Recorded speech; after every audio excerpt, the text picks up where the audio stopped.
Jane Austen seems to be saying in her novels that reading carves out a private space for the reader, a space in which they can indulge fantasies and also work over their own moral dilemmas and problems through the activities of others.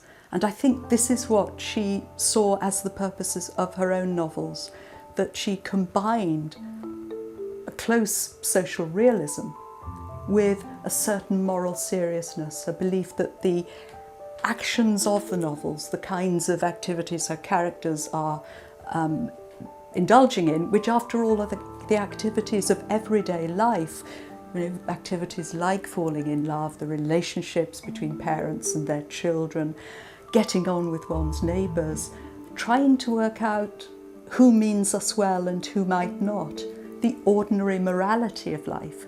She is feeding that into the novel and suggesting that the new novel that she is carving out should be concerned with those issues. And this is new because the novel as she finds it in the early 19th century is full of extravagant plots, adventures, improbable incidents. And what she strips away is that improbability, concentrating instead on the lives of people rather like the rest of us, if we accept that the rest of us are, as it were, the middling classes and the gentry.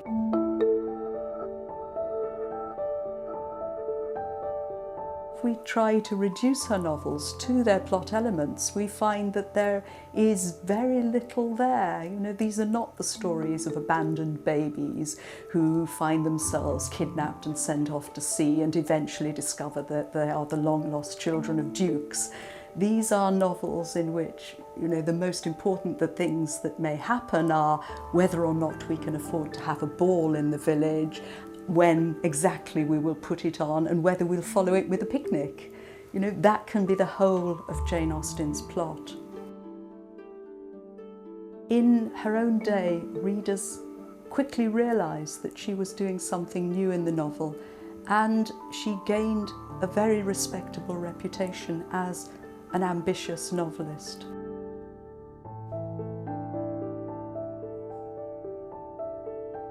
Two further new ingredients that she brings to the novel are the interior space that she carves out for the heroine. Instead of her novels being a string of adventures that are enacted in the world outside, the psychic space of the heroine becomes increasingly important. We see this developing in the novel as she works with it.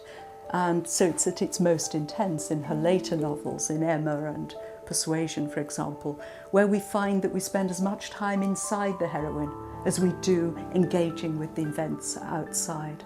And I think the other really important ingredient is her introduction of conversation into the novel.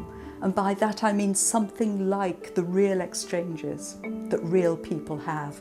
So you find that there are conversations that stumble, where characters speak across each other, where characters sometimes begin to mimic one another, as we do in conversation. The novel before Jane Austen tended to have monologues, where characters expound dramatically across a room, one to the other.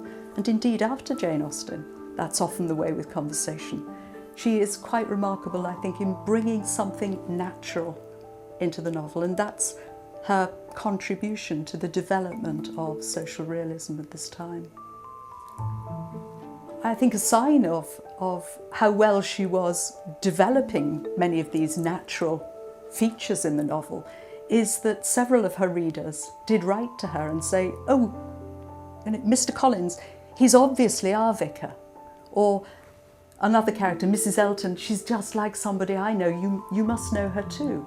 The assumption was that Jane Austen was not just describing, as it were, a fictional distillation of her own society, but people recognised, people they knew within her characters. And this, of course, caused her great amusement. And as she said, she was making it up, but she's making it up from the observable ingredients of real life.